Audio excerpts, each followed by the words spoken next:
ආයුබෝවන් ඔබට සුබ උදෑසනක්. මේ ආරම්භන්නේ ස්වර්ණවාහිනී පත්තරේ. අද 2021 අප්‍රේල් මාසේ 21 වෙනිදා. මීට දෙවසරකට පෙර 2019 අප්‍රේල් 21 වෙනිදා.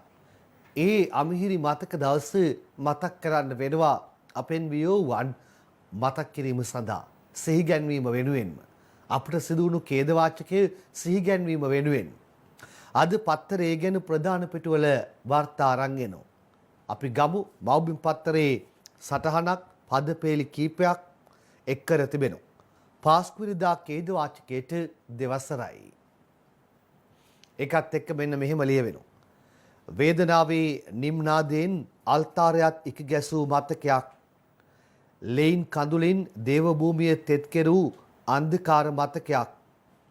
අන්තවාදයේ නපුරින් මිනිස්කම ගිලගත් පෞකාර මතකයක්. තවමත් රැව්පිලි රැව් නගන බිහිසුණු සොවින්බර කළුපාට මතකයක්. ඉතින් දෙව් පියාණනි ඔබ වෙතට පියවර තැබූ ඔබේ දරුවන්ට මෝක්ෂය උදා කර දුන මැනව. සුදනන්ටද දුදනන්ටද දයාවන්ත දෙනෙත් හෙළනු මැනව. එයාද මව්බිම අදාළ කාරණාව පිළිබඳව තබන සටහන. හොඳයි අපි ලංකාදීපයට යනවා. පාස්කුදා ප්‍රහාරයට වසර 2යි. අද රට පුරා දේව මෙහෙය උදේ 8:45ට විනාඩි 2ක නිහඬතාවක් ඩයනා උද්‍යාංගනයේ ලියයි. පාස්කු ඉරිදින ප්‍රහාරය සිදු වී අදට දෙවසරක් සම්පූර්ණ වේ. ඒ නිමිත්තෙන් දිවයිනේ සියලු කතෝලික දේවස්ථානවලදී අද දේව මෙහෙය හා සැමරුම් වැඩස්ථාන සංවිධානය කර ඇතැයි මැල්කම් කාදිනල් රංජිත් කොළඹ අගරාධිපතිතුමෝ සඳහන් කරනවා. මේ ප්‍රහාරයෙන් මියගිය අය සිහිපත් කිරීම සඳහා අද පෙරවරු 8:45 සිට විනාඩි 2ක නිහඬතාවක් පවත්වන්නයි සියලු ජනතාවගෙන් ඉල්ලීමක් කරන බවද අගරාධිපතිතුමෝ සඳහන් කරනවා. මේ දින එතුමන් සහභාගී වන ප්‍රධාන දේව මෙහෙයන් දෙකක් පැවැත්වෙන අතර උදේ 8:45ට කොච්චිකඩේ ශාන්ත අන්තෝනි දේවස්ථානයේදීත් සවස මීගමුව කටුවාපිටිය ශාන්ත සෙබස්තියන් දේවස්ථානයේදීත් මෙම දේව මෙහෙය පැවැත්වීමට නියමිතයි. සියලු දේවස්ථානවලදී සීනු නාද කිරීමෙන් පසුව විනාඩි 2ක නිහඬතාව පැවැත්වෙන අතර ඉන්පසු යලිත් සීනු නාද කර මියගිය අය වෙනුවෙන් පාන් සහ ඉටිපන් දන් දැල්වීමට කටයුතු යොදා ඇත. කොච්චිකඩේ ශාන්තාන්තෝනි දේවස්ථානයේ පැවැත්වෙන උදෑසන දේව මෙහෙයේදී ප්‍රහාරයෙන් මියගිය අය සිහි කර සර්ව ආගමික වතාවත් කිරීමට නියමිතයි. මාචාර්ය සුනිල් ආරියරත්න රචිත ආචාර්ය රෝහණ වීරසිංහයන් රචනා කළ විශාරද නන්දා මාලනිය විසින් ගායනු ලබන සැමරුම් ගීතයක්ද මෙහිදී එළිදැක්වීමට කටයුතු යොදා තිබෙනවා. දිව්‍ය පූජා යාගයේ පවත්වා දිලිඳුන්ට දානය දීමෙන් මෙම කටයුතු නිමාවට පත්වන අතර එම දේව මෙහෙයට සමගාමීව මීගමුව කටුවාපිටිය දේවස්ථානයේදීද සහායක රජගුරුතුමන්ලාගේ ප්‍රධානත්වයෙන් දේව මෙහෙයක් පැවැත්වීමට සැලසුම් කර තිබෙනවා. උදෑසන සහ සවස් යාමේ පැවැත්වෙන මේ විශේෂ වැඩසටහන් සජීවීව ස්වර්ණවාහිනිය ඔස්සේ ඔබට බලා ගන්නට පුළුවන්කම තියෙනවා. ලෝකසෙතියම අවසානයේදී උදෑසන 8ට පළමු සජීවී විකාශයේ ආරම්භය ගන්නට අප සූදානමින් අපත් සමගින් රැඳී ඉන්න කියලා ඔබට මතක් කිරීම කරනවා. නිහඬතාවය විනාඩි 2ක් ඒ නිහඬතාවය රකින්න ඔබ අමතක නොකරන්න. ඊට පස්සේ අද දේවස්ථාන වලට ආරක්ෂාවක් සපයනවා දැඩි ආරක්ෂාවක්. එහි ඡායාරූප අවස්ථාවක් ලංකාදීපයෙන් ගම්. පාස්කු ඉරිදා ප්‍රහාරයට දෙවසරක් සම්පූර්ණ වීම නිමිත්තෙන් දිවයින පුරා දේවස්ථානවලදී අද දේව මෙහෙය හා සැමරුම් වැඩසටහනක් පැවැත්වෙන අතර ඒ වෙනුවෙන් දේවස්ථානවලට විශේෂ ආරක්ෂාවක් ලබා දීමට රජයේ පියවර ගෙන තිබෙනවා. බොරැල්ල සීලු ශාන්තුවරයන්ගේ දේව මැදුරට යුද හමුදා සහ පොලිස් ආරක්ෂාව ලබා තිබූ ආකාරයයි රොමේෂ් ධනුෂ්ක චාරුපයෙන් ඔබට දාලා තියෙන්නේ.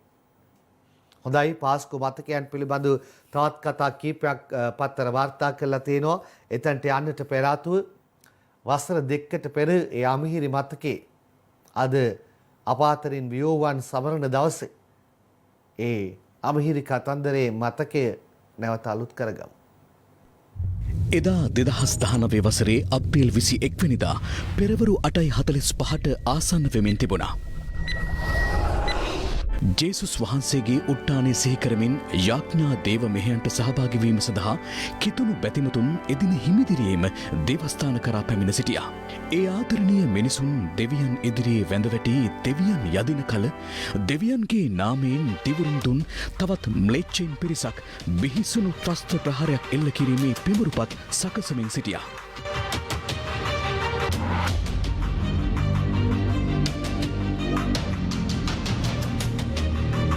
ඒ අනුව කිසිවෙකුත් නොසිතූ නොපැතූ මොහොතක ප්‍රධාන කිතුණු දේවස්ථාන ඉලක්ක කර අති බිහිසුණු මරාගෙන මැරෙන ප්‍රහාරයක් එල්ල වුණා.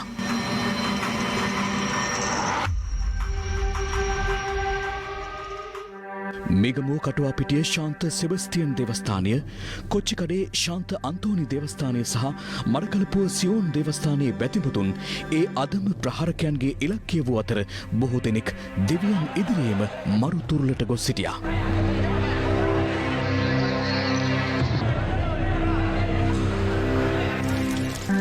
තවත් ත්‍රස්තයින් පිරිසක් කොළඹ ශැංග්‍රීලා, කිංස්බරි, සිනමන් ග්‍රෑන්ඩ් යන ප්‍රධාන පෙළේ හෝටල් ඉලක්ක කර ප්‍රහාරයන් දියත් කළා.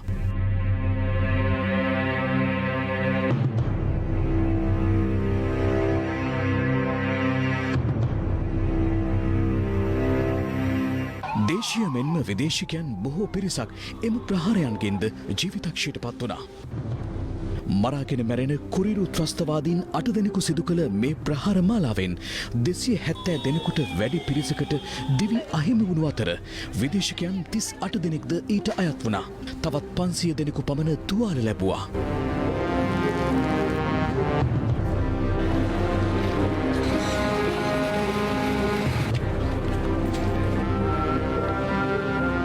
එම ප්‍රහාර මාලාවත් සමග තවත් ත්‍රස්තයින් සිටිදැයි සොයා රටපුරා ආරක්ෂක මෙහෙයුම් සිදුවුණු අතර එහිදී අවි ආයුධ සහ සැකකරුවන් රැසක් අත්අඩංගුවට ගැනුණා.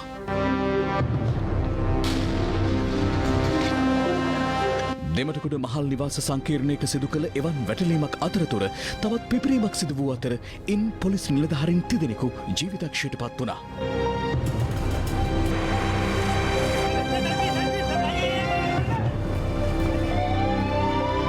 මේ අතර කාත්තන්කුඩි ප්‍රදේශයේ රැඳී සිටි ත්‍රස්තවාදීන් පිරිසක් මර්ධනය කිරීමට කළ මෙහෙයුමකදී බෝම්බ පුපුරවා ගනිමින් ත්‍රස්තයින් කිහිප දෙනෙකුම ජීවිතක්ෂයට පත් වුණා.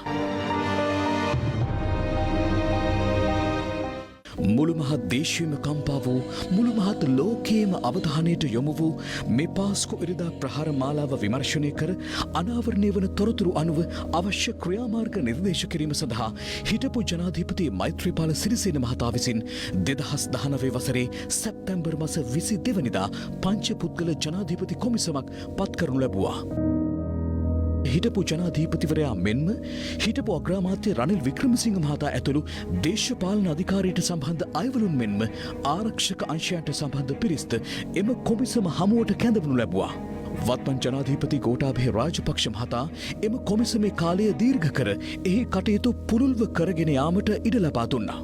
එම අවසන් වාර්තාවට අනුව පුද්ගලයින් පිරිසකට එරෙහිව දණ්ඩ නීති සංග්‍රහයේ සුදුසු විධිවිධාන යටතේ අපරාධ නඩු පැවරීම පිළිබඳ නීතිපතිවරයා විසින් සලකා බැලිය යුතු බවට නිර්දේශ කර තිබුණු අතර හිටපු ජනාධිපති මෛත්‍රීපාල සිරිසේන, හිටපු ආරක්ෂක ලේකම් හේමසිරි ප්‍රනාන්දු, හිටපු පොලිස්පති පූජිත් ජයසුන්දර ඇතුළු පිරිසකට එරෙහිව අපරාධ නඩු පැවරීම සම්බන්ධයෙන් සලකා බැලිය යුතු බවට කොමිසම විසින් නිර්දේශ කර තිබුණා.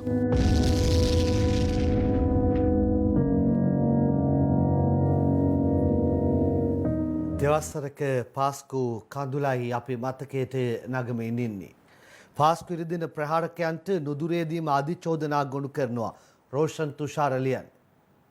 මේ අද දිනමින පත්තරේ ප්‍රධාන ශීර්ෂපාඨය.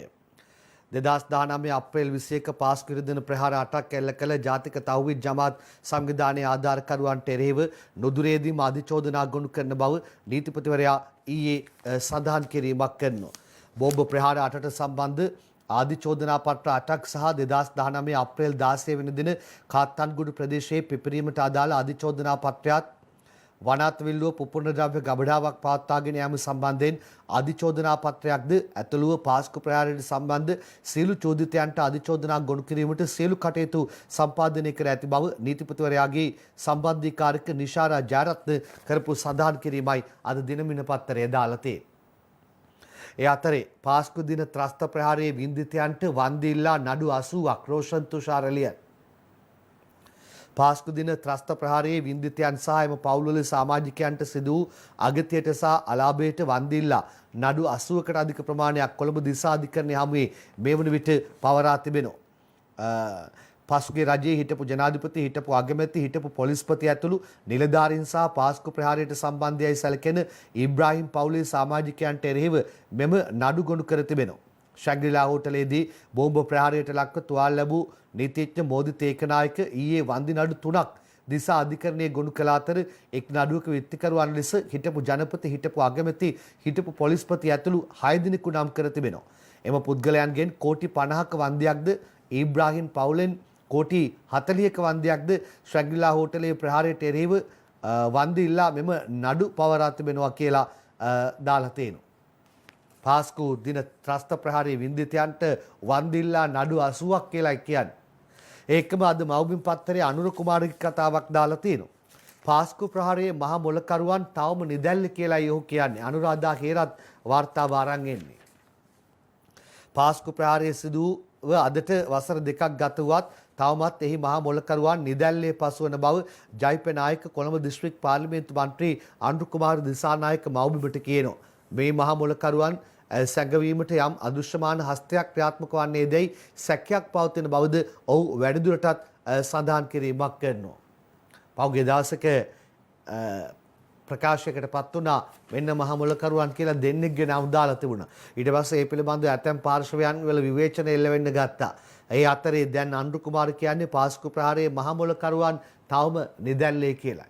මේ අමහිරි මතකයක් වසර 2කට කලින් සිදු වුණේ. ඒ මොහොතේ අපට අහිමි වූවන් නිසා මේ මොහොතේ තවමත් වේදනාවට පත්ව සිටින ජීවිත කොයිතරම්ද. දෙමාපියන්ට දරුවන් අහිමි වෙනවා. දරුවන්ට දෙමාපියන් අහිමි වෙනවා. සමහරු සදාකාලිකවම ආබාධිත තත්වයට පත් වෙනවා. ගැටලු ඇති වුණු පවුල් ඕනෑතරම් එමටයි. ඒ අතරතුර අපි ඒ කඳුළු මතකයන් නැවත වතාවක් මෙන්න මේ කතාවෙනුත් මතක් කරගනිමු.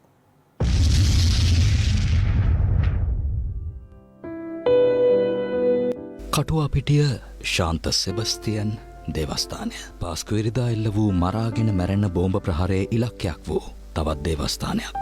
එම දේවස්ථානයට එල්ල වූ ප්‍රහාරයෙන් 115 දෙනෙකුට ජීවිත අහිමි වුණා. ඒ අතර දරුවන් 9 දෙනෙකුට දෙමව්පියන්ද පවුල් 7ක දෙමාපියන්ට තම සියලුම දරුවන්ද අහිමි වුණා.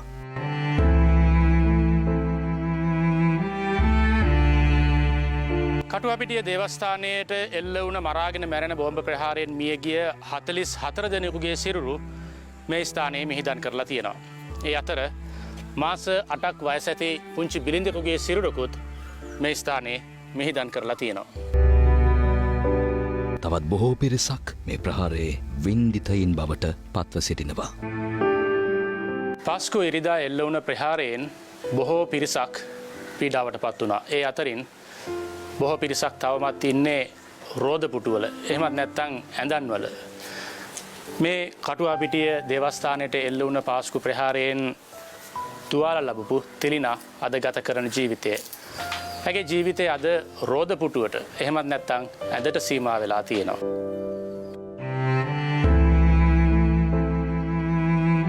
තිලිනා හර්ෂණී 2019 වසර අප්‍රේල් 21 වෙනිදා කටුවාපිටිය ශාන්ත සෙබස්තියන් දේවස්ථානයේ පැවති දේව මෙහෙයට සහභාගී වී තිබුණේ සිය දරුවන් තිදෙනාත් සමගයි.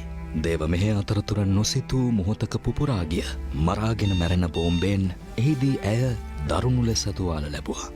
ලොකු කම්පනයක් එක්කම මගේ අත් දෙකයි කකුල් දෙකයි වකුටු වුණා. මට තේරුණා මගේ ඇහැ හොඳටම තෙත් වෙලා තියෙනවා කියලා. කට්ටියක් ඇවිල්ලා මාව අරන් ගිහිල්ලා පල්ලියේ ගේට්ටුව ගාව මාව බිමින් තිබ්බා. එතන හිටපු කෙනෙක් මට පණ තියෙනවා දැකලා එයා කොයික්මන්ඩ මෙයාව ඉස්පිරිතාලට අරන් යන්න කියලා ත්‍රීවීල් එකක මාව ඉස්පිරිතාලට අරන් ගියා. මේ ප්‍රහාරයෙන් අවුරුදු 6ක් වයස ඇති ඇගේ දරුවෙක් ජීවිතක්ෂයට පත් වුණා. සුසුම්නාවට සිදු වූ දරුණු හානියත් සමග තිලිනා හර්ෂණීටද මාස ගණනාවක් ජීවිතයත් මරණයත් අතර සටනක නිරතවීමට සිදුවුණ. මගේ ඇහැට බෝලයක් ගිහින් තිබ්බා. ඒ නිසා ඒ ඇහැ අයින් කරලා තිබ්බා. මගේ දරුණුම ශල්‍යකර්මය වුණේ සුසුම්නාව. 2019 මැයි 9 තමයි මගේ ශල්‍යකර්මය කරේ. ඊට පස්සේ දවස් 45ක් මට සිහිය නැති කරලා මාව එක විදිහටම තියලා තිබ්බා. සැරෙන් සැරේ මාව ICU එකට මාරු කරනවා. තාමත් මගේ ඉනෙන් පහළ පණ නැහැ. මගේ අත්වල ඇඟිලි තාම නිසියාකාරව හසුර ගන්න අමාරුයි. වසරකුත් මාස දෙකක කාලයක් රෝහල් කිහිපයකම ප්‍රතිකාර ලබමින් සිටි තිලිනා හර්ෂණීට තවමත් ඇගේ නිවසේ ඇඳක් මතටම වී දිවි ගෙවීමට සිදුව තිබෙනවා. ඇගේ අවශ්‍යතාවයන් වෙනුවෙන් ඇගේ මවත් සාත්තු සේවිකාවනුත් සේවය කළද තම දෙපයින් නැගිට තම අවශ්‍යතා ඉටුකර ගැනීම පිළිබඳව ඇයට තිබෙන්නේ බලාපොරොත්තුවක් පමණයි. ඉතින් ඇත්තටම ගොඩක් කනගාටුයි. හිටපු අයත් දැන් ඉන්න අයත් පාලකයෝ සේරම තමන්ගේ වැරදි අනිත් පැත්තට දදා දෙගොල්ලන් මැඟ බේර ගන්නවත් බලයට තියෙන කෑදරකම හින්දා කවුරුත් මේකට කෙලින් තීරණයක් ගන්න උත්සාහ කරන්නේ. මට කකුල් දෙක පන්න නැතුණත් මගේ අතවල හරියට ක්‍රියාකාරී නැතුණත් අපි හිත වලින් ගොඩක් ශක්තිමත් මිනිස්සු. ඒ නිසා අපි ඕන අභියෝගයකට මුහුණ දෙන්නත් දැන් අපිට පුළුවන්. අපි අනිවාර්යයෙන් විශ්වාස කරනවා ස්වභාව ධර්මයෙන් හරි කවදා හරි දවසක මේකට සහභාගී වෙච්ච හැමෝටම අනිවාර්යයෙන් දඩුවම් ලැබේ කියලා.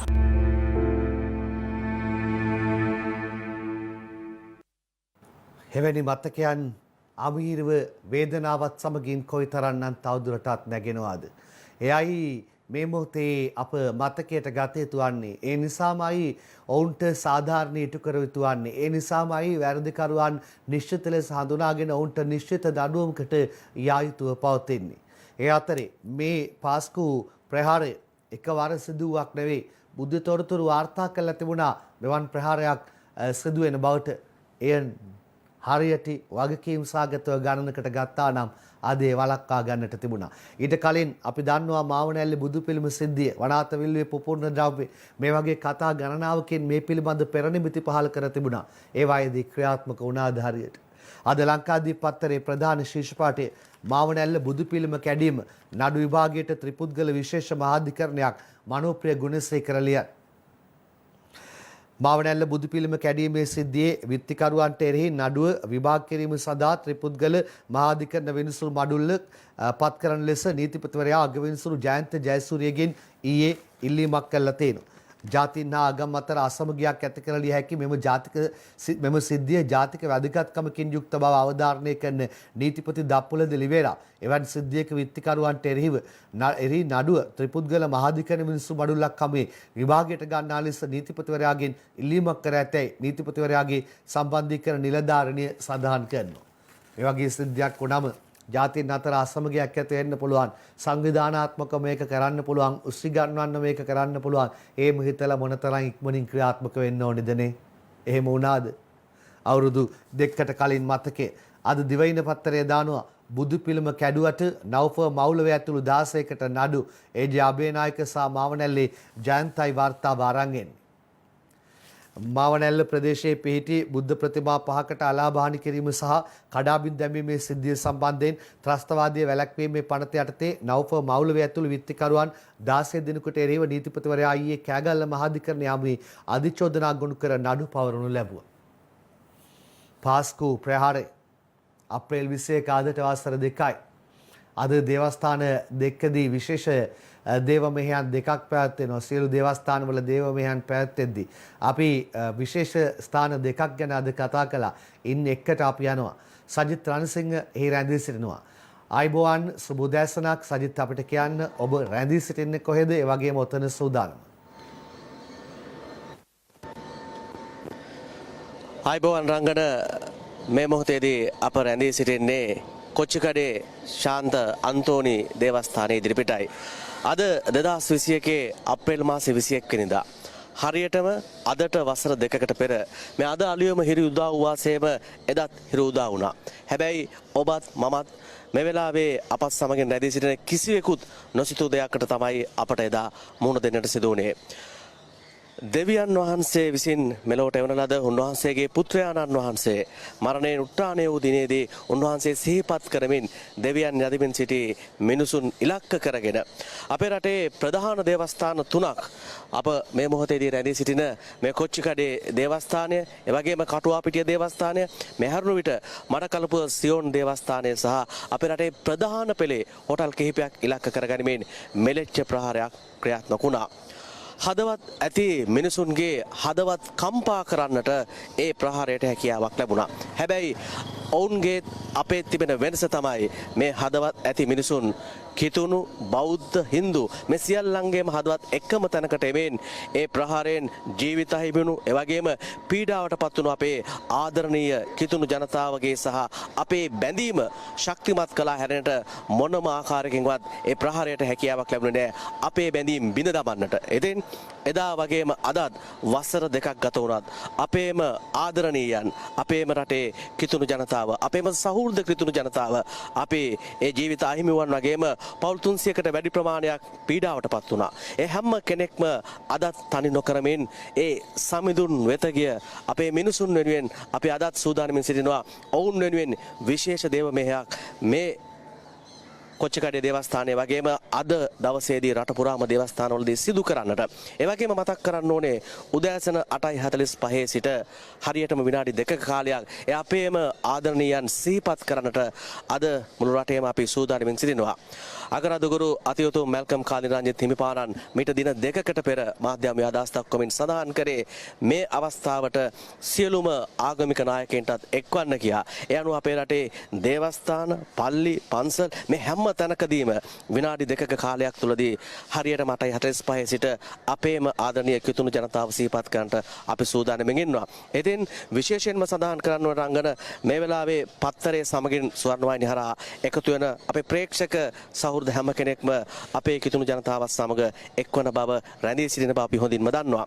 අපි ඔබට කිව්ව ආකාරයටම මේ දේවස්ථානය ඒ පරිශ්‍රය මේ ආවට ප්‍රදේශය ඉතාමත් දැඩි ආරක්ෂක රැකවල්ලා තිබෙනවා. ඒ වගේම විශේෂ ආරක්ෂක වැඩපිළිවෙලක් යොදා තිබෙනවා. මේ සියල්ලක්ම සිදු කරන්නේ අද දවසේදී මේ කටයුතු සාර්ථක කර ගැනීම සඳහා. එදින් හැමදාමත් වගේම අපේම ජනතාව වෙනුවෙන් හැමදාමත් කටයුතු කරන ස්වර්ණවාහිනිය අදත් මේ කටයුත්තේදී පෙරමුණ ගනිමින් අපේ කිතුණු ජනතාව තනි නොකරමින් ඔවුන්හා ඒකාත්මික වෙමින් මේ කටයුතු සජීවීව ගෙනෙන්නට රටටම ගෙනෙන්නට සූදානම්ින් සිටිනවා. ඉතින් එහෙමනම් මේ මොහොතේදී අපි සමුගන්නවා මේ සජීවී විකාශය මේ පටන් ගන්නා මොහොතේ සියලු තොරතුරු ඔබට ගෙනීමේ බලාපොරොත්තු සිට මම සමුගන්නවා කොච්චිකඩේ ශාන්ත අන්තෝන් දේවස්ථානය ඉදිරිපිට සිට. සුතී සජිත් ඒ වගේම ඔබට මතක් කරන්න ඕනි උදෑසන 8 සිට සජීවීව මේ අවස්ථාවන් සඳහා ස්වර්ණවාහිනිය සමගින් එක්වන්නට කියලා. හොඳයි. ඊට පස්සේ අපි යමු අවුරුද්ද ඉවරයි. අවුරුද්ද එහා මෙහා ගියා. අවුරුද්දේ ගමනාගමනයේ සිදු වුණ ඒ කටයුතුත් එක්ක ඇවිදයම් ගමන් බිමන් ගියා. කොරෝනා අවදානම නැවත වතාවක් මතුවෙන්න අරන්. පරිස්සමට සීරුවෙන් අපි මේ ගැන කතා කරමින් යමු. මෙරට කොරෝනා 3 වෙනි රැල්ලක් මතුවීමේ අවදානමක් සමන් ගමගේ එළියන්නේ. මෙරට තුල කොරෝනා වෛරසය පැතිර යාමේ 3 වෙනි රැල්ලක් ඇතිවීමේ බරපතල අවදානමක් මතුව ඇතැයි මාජන සෞඛ්‍ය පරීක්ෂකවරුන්ගේ සංගමය ඊයේ කියනවා. පසුගිය උත්සව සමයේ ජනතාව සෞඛ්‍ය උපදෙස් නොතකා කටයුතු කිරීම මෙම තත්ත්වයට ප්‍රධාන හේතුව වී තිබෙනවා. පසුගිය දිනවල ඒ පැහැදිලි අඩුවීමක් පෙනෙන්නට තිබුණත් සිංහල හින්දු අලුත් අවුරුදු උත්සව සමයේ නිමාවීමත් සමග විවිධ ප්‍රදේශවලින් කොරෝනා අනුපොකුරු වාර්තා වෙද්දී ඉක්ුත් දින 3ක පමණ කාලය තුල ආසාදිතයන් වාර්තා වීම යලිත් ඉහළ ගොස් තිබුණා. ඒ අනුව මහරගම පමුණුව ප්‍රදේශයෙන් ආසාදිතයන් 17 දෙනෙකු සහ කොළඹ පිටකොටුව ප්‍රදේශයේ රාජ්‍ය බැංකුවක සේවකයන් 53 දෙනෙකු ආසාදිතයන් බවට හඳුනාගෙන තිබීමත් විශේෂත්වයක් කියලායි දාන. මෙන්න අවදානම් තැනක අපි ඉන්නේ. පළවෙනි රැල්ල ගාපු වෙලාවේ අපේ එක ඉතාම ඉක්මනින් පාලනය කරා ඔයගලන්ට මතක ඇති. ඊළඟට ලක්ෂයකට ආසන්න සංඛ්‍යාවක් දක්වා ඔඩු දිව්වේ දෙවෙනි රැල්ල අර පෑලියගොඩින් ඒ වගේම මිනුවන් ගොඩින් මතුවුණු රැල්ල ලක්ෂයකට ආසන්න සංඛ්‍යාවක් දක්වා ඔඩු දිව්වේ. 3 වෙනි රැල්ලක් නතර කර ගැනීමේ අවදානම නැත්නම් වගකීම සමගයි අපි ඉන්නේ. කොරෝනා විශාල පොකුරක අවදානමක් ඉතා පරිස්සම් විය යුතුයි. විශේෂඥ වෛද්‍ය සමරවීර අනතුරු ඇඟවූ කතාව නිමන්ති රණසිංහ ඇතුළු පිරිසක් ලංකාදීපයටත් ලියනවා. කොළඹ නගරයේ පිහිටි රාජ්‍ය බැංකුවක සේවකයන් 35 දෙනෙකු මේක දැන් 50කට ආසන්න වෙලා තියෙනවා. හොඳේ 50 ඉක්මවා යාමක් වගේ තියෙනවා. හඳුනා ගැනීමත් සමග කොළඹ දිස්ත්‍රික්කයේ ප්‍රදේශ කිහිපයකින් කොරෝනා ආසාදිතයන්ගේ වර්ධනයක් වාර්තා වී ඇතැයි සෞඛ්‍ය අංශ සඳහන් කරනවා. කොළඹ පිහිටි රාජ්‍ය බැංකුවක කොරෝනා ආසාදිතයන් 35 දෙනෙකු ඊයේ වන විට වාර්තා වී ඇති අතර එම බැංකුවේ 300 දෙනෙකු සඳහා සිදු කළ PCR පරීක්ෂණයකදී මෙම රෝගීන් හඳුනාගෙන ඇතැයි සෞඛ්‍ය අංශ කියනවා. සිංහල අලුත් අවුරුද්ද නිමිති කරගෙන අදාළ රාජ්‍ය බැංකුවේ කොළඹ පිහිටි ප්‍රධාන ශාඛාවෙන් තවත් කාරණා කීපයක් එක්ක මේ වාර්තාව දාලා තියෙන්නේ. අද ලංකාදීප පත්තරේ වාර්තා පළ කර තිබෙන ආකාරය. කාරණා ගණනාවක් සඳහන් කරලා තියෙනවා ඒ කතාවට අදාළව. ඊට පස්සේ අද පත්තරයට ගියොත් සෞඛ්‍ය උපදෙස් නොතකා ජනතාව අවුරුදු සැමරුවා. ඒ නිසා ඉදිරියේදී සෞඛ්‍යාංශ දෙන උපදෙස් ක්‍රියාත්මක කිරීමට සිදුවේවි කියලා සම කැබිනට් මාධ්‍ය ප්‍රකාශක කියනවා නවෝදයා පවනිලියන්. සෞඛ්‍යාංශ ලබා දුන් උපදෙස් නොතකමින් මහජනතාව සිංහල හා දමිළ අලුත් අවුරුදු උත්සවයේ සැමරීම හේතුවෙන් ඉදිරියේදී යම් යම් ක්‍රියාමාර්ග ගැනීමට සිදුවිය හැකි බව සම කැබිනට් මාධ්‍ය ප්‍රකාශක වැවිලි අමාත්‍ය වෛද්‍ය රමේෂ් පතිරණ සඳහන් කිරීමක් කරනවා. මේ යම් යම් ක්‍රියාමාර්ග මොනවද කියලා හරි හැටි ඉක්මනින්ම ජනතාවට දැනුවත් කළොත් ගොඩක්ම වටිනවා කියලා හිතෙන්නේ. දැන් ඒකත් එක්ක ඔබ දන්නවා ලෝකේ මේ කොවිඩ් ආවට පස්සේ ඒකේ අතුරු විකෘති ප්‍රභේදෙන්න ගත්තා. දකුණු අප්‍රිකාවෙන් බ්‍රිතාන්‍යයෙන් ඔයගේ රටවල් කීපයකින් විකෘති ප්‍රභේදෙන්න ගත්තා. දැන් අද පත්තරේ දාලා තිනවා ශ්‍රී ලංකාවෙන් මින් පෙර හමු නොවූ COVID-19 වෛරස් ප්‍රභේදයක් දැඩි සත්කාර එක්කවලට රෝගීන් ඇතුළත් වීමේ ශීඝ්‍ර වැඩිවීමක් කියලායි නදීෂානි පතිරණ ලියන්නේ. ශ්‍රී ලංකාව තුළ මීට පෙර හමු නොවූ COVID-19 වෛරස් ප්‍රභේදයක්ද පසුගිය දවස් කිහිපය තුළ වාර්තා වී ඇති බවත් මෙරට තුළ COVID-19 වෛරසය බෝවීමේ ප්‍රවණතාවය වැඩිවීමක් සමග දැඩි සත්කාර ඒකකවලට රෝගීන් ඇතුළත් වීමේ ශීඝ්‍ර වැඩිවීමක් නිරීක්ෂණය වී ඇති බවත් සෞඛ්‍ය ප්‍රවර්ධන කාර්යාංශය සඳහන් කරලා තියෙනවා. අපි මේ පත්තරේ කතන්දරේ මේ උපුටා ගත්තේ. දැන් එතකොට ඒක ඒ විදිහට බැලුවට පස්සේ අද ලංකාදීප පත්තරේ දාලා තියෙනවා රාජ්‍ය අමාත්‍ය චන්න ජයසුමනගේ කතාව නව කොරෝනා වෛරසයක් පැතිරෙනවාදයි සැකයක් තියෙනවා කියලා ඔහුත් කියනවා. යොහාන් බාසු රයිලියන් ශ්‍රී ලංකාව තුළ මේ වන විට COVID-19 නව ප්‍රභේදයක් පැතිර යමින් තිබේද යන්න පිළිබඳ සැකයක් ඇතැයි ඖෂධ නිෂ්පාදන සැපයුම් හා නියාමන රාජ්‍ය අමාත්‍ය මහාචාර්ය චන්න ජයසුමන කියනවා. COVID-19 වෛරසය ආසාදනය වන දෛනික රෝගීන් සංඛ්‍යාව වැඩි වෙමින් නැති බවත් එම රෝගීන් දැඩි සත්කාර එක්කවලට ඇතුළත් කිරීමද වැඩි වී ඇති බවත් චන්න ජයසුමන කියනවා. තරුණ වයසේ පසුවන්නන් COVID-19 ආසාදිතයන් බවට පත්වීම වැඩි වී ඇති බවත් මේ සම්බන්ධයෙන් කරන පරීක්ෂණවල වාර්තා මේ සතියන්තයේ ලැබෙන යුතු බවට බලාපොරොත්තු වන බවත් ඔහු සඳහන් කිරීමක් කරලා තියෙනවා. තරුණ කණ්ඩායම් වාර්තා වෙනවා වැඩිලු කොවිඩ් ආසාදිතයන් විදියට. අලුත්ම ගණන් හිලව් ටික ඔබට කියනවා නම් ඊයේ ආසාදිතයන් 367 දෙනෙක් වාර්තා වී තිබෙනවා. ඒ වගේම මරණ 5ක් වාර්තා වෙනවා. 96 වෙනිදි 85 වෙනිදි 67 වෙනිදි කාන්තාවන් 3 දෙනෙක් සහ 66 වෙනිදි සහ 59 වෙනිදි පිරිමි පුද්ගලයන් දෙන්නෙක් මරණ සංඛ්‍යාව දැන් ඉක්මවා අගෝස්තු වෙනවා 625 දක්වා. ඒ අතරේ සමස්ත ආසාදිතයන් සංඛ්‍යාව 97472යි. රෝහල් වල ප්‍රතිකාර ලබමින් සිටින සංඛ්‍යාව 3300යි. ඔබ දන්නවා 3000කින් පහළට 2000 ගානක අපි හිටියේ මේ මොහොතේ ප්‍රතිකාර ලබන සංඛ්‍යාව දැන් 3300 වෙලා තියෙනවා කියලා කියන්නේ වැඩි වෙලා තියෙනවා. මේ වැඩිවීම තවත් දැඩි වෙන්න කලින් අපි වගකීම් සහගතව කටයුතු කරමු. ඊළඟට අද පත්තරය දානවා මෙහෙම කතාවක්. ඔයගොල්ලෝ දන්නවනේ මේකත් එක්ක ගත්ත තීරණය කට්ටිය මැයි රැලි මැයි පෙළපාලි වලට සෙට් වෙමින් හිටියේ. ආණ්ඩු පක්ෂය ඉල්ලලා තිබුණා ඉල්ලීමක් කළා තිබුණා ඔක්කොම එකතු වෙලා යන් කියලා පොට්ටුව පැත්තෙන්. ඊට පස්සේ ශ්‍රී ලංකා නිදහස් පක්ෂයේ පෙරේදා රෑ සෙට් වෙලා සාකච්ඡා කළා. ඊයේ උදේ කිව්වා අපි තනිවම මැයි රැලියක් යනවා කියලා. හැබැයි ඊයේ දහවල් ආපු කතාව මේ කොවිඩ් නිසා මැයි රැලි හා පෙළපාලි නෑ ඉන්දික ඒවා විතරනලියන්. COVID-19 තත්ත්වයේ සැලකිල්ලට ගනිමින් මෙවර මැයි දින රැලි හෝ පෙළපාලි පැවැත්වීමට අවසර ලබා නොදීමට COVID-19 පැතිරීම වැළැක්වීමේ ජාතික ක්‍රියාන්විත මධ්‍යස්ථානයේ තීරණය කර තිබෙනවා කියලයි මේකේ වැඩිදුරටත් දාලා තියෙන්නේ. ඔක තවදුරටත් වාර්තා කරනවා මෙවර මැයි දිනයේ සැමරීම සඳහා දේශපාලන පක්ෂ කීපයක් හා වෘත්තීය සමිති කීපයක් තීරණය කර තිබුණා. මීට අදාළව පෙරේදා හා ඊයේ දිනේදීත් විවිධ පාර්ශ්ව සාකච්ඡා කර තිබුණා. සමහර දේශපාලන පක්ෂ මේ දින රැලි පැවැත්වීම සඳහා ක්‍රීඩාංගන පවා වෙන් කරගෙන තිබූ බවයි වාර්තා වන්නේ. ඒත් දිස්ත්‍රික්ක කිහිපයකින් COVID-19 රෝගීන් වාර්තා වීම නිසා මේ දින රැලි හෝ පෙළපාලි පැවැත්වීමට අවසර ලබා නොදීමට තීරණය කර තිබෙනවා. ඒවයි කතන්දරේ. හොඳයි, ඒ අතර අපි දැන් බලන්න සූදානම් කොවිඩ් අනතුරු ඇඟවීම පිළිබඳව කරන ප්‍රකාශ. අපි දැක්කා සිංහල සහ හින්දු අලුත් අවුරුදු මහජනතාව වගකීම් විරහිතව කටයුතු කරන ආකාරයේ COVID-19 අවදානම තියෙන රටක්ද කියන ප්‍රශ්නේ අපිටත් තිබුණා. මහජනතාවගේ හැසිරීම දිහා බැලුවාම අප්‍රේල් මාසයේ අවසන් සතියේ සහ මැයි මාසයේ මුල සති දෙක තුල අපි බලාපොරොත්තු වෙන අලුත් අවුරුදු උත්සවයත් එක්කම අපි දක්වපු අවදානම් සාගත හැසිරීමේ ප්‍රතිඵල ලැබෙයි කියලා. මේ අවස්ථාවේදී අපි දකිනවා COVID-19 රෝගය අවතත් රෝගය වාර්තා වීම ක්‍රමක්‍රමයෙන් වැඩිවීමක්. මේ තත්ත්වය ඊ타මත්ම සැලකිල්ලෙන් අපි අවධානය යොමු කර යුතු දෙයක්. අවතත්වය තමයි අපේ පාසල් ආරම්භ කරලා තියෙනවා. වෙනත් ප්‍රභේද හොයාගනිමින් තියෙන වෙනත් රටවල් වල. ඒතර අපි ඒ දිහා අවධානය යොමු කරමින් අපි ඒ අවශ්‍ය කරන මැදිහත් වීම සෞඛ්‍ය අංශයට අපි කරනවා. ප්‍රභේදේ මොකක් හොයාගත්තත් ජනතාවට වගකීමක් තියෙනවා මේ කියන විදිහට ආකල්පමය ලෙස වෙනස් වෙලා ඉන්න. නමුත් අපි පසුගිය සිංහල අලුත් අවුරුදු සමයක අපි 100%කින් දැක්කේ නැහැ. සෞඛ්‍ය අංශ ලබා දුන් උපදෙස් නොතකා සමහරක් වෙලාවට මේ රටේ ජනතාව කටයුතු කළ බව අපි දැක්ක එක කනගාටුවට කාරණයක්. අපි කිව්වේ අනවශ්‍ය බියක් ඇති කරගන්න එපා කියලා කිව්වේ. පළවෙනි රැල්ලත් දෙවෙනි රැල්ලත් ඉතාම සාධනීය විදිහට පාලනය කරගත්ත මේ රටේ සෞඛ්‍ය අංශවල සහ කොවිඩ් මර්ධන බලකායේ සාධනීය මැදිහත් වීමෙන්. ඒ නිසා අපි ඒ සම්බන්ධයෙන් දැඩි පසු විපරමක් කරනවා, විමසිල්ලෙන් ඉන්නවා.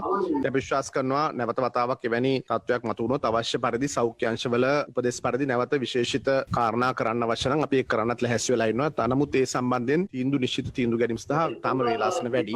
ඉදිරි විමසීම් කරමින් ඒ සම්බන්ධයෙන් දැඩි විමසිල්ලෙන් රජය පසු වෙනවා. ඔබ දන්නවනේ ඉන්දියාවේ තත්ත්වෙත් දරුණුයි කියලා. ඉන්දියානුවන්ට බ්‍රිතාන්‍ය දොර වසයි. රතු දත්ත ලැයිස්තුවටත් ඇතුළත් කරලා කියලායි වාර්තා වෙන්නේ. දිනපතා 2 ලක්ෂයකට වඩා කොරෝනා ආසාදිතයන් වාර්තා වන ඉන්දියාව තම රතු ලැයිස්තුවට ඇතුළත් කිරීමට බ්‍රිතාන්‍ය රජය ඊයේ තීරණය කළා. මහා බ්‍රිතාන්‍ය ඔවුන්ගේ රතු ලැයිස්තුව සකසා ඇත්තේ COVID-19 වෛරස් ව්‍යාප්තිය හේතුවෙන් අවදානම් රටවල් හඳුනා ගනිමින් එම රටවල් ඊට ඇතුළත් කරමින්. මේ වන විට ලොව දෙවැනියට වැඩිම ආසාදිතයන් වාර්තා වන්නේ ඉන්දියාවෙන්. දෙවැනියට වැඩිම ආසාදිතයන් වාර්තා වුවත් මරණ අතින් ඉන්දියාව ඇත්තේ තෙවැනි ස්ථානයේ. කොරෝනා මරණ අතින් දෙවැනි ස්ථානයේ පසු වන්නේ බ්‍රසීලයයි කියලා තවදුරටත් දාලා තියෙනවා. ඊයේ දවසේ ඉන්දියාවෙන් වාර්තා වුණු ආසාදිතයන්ගේ සංඛ්‍යාව 3 ලක්ෂයේ සීමාවට ආසන්න වෙලා තියෙනවා.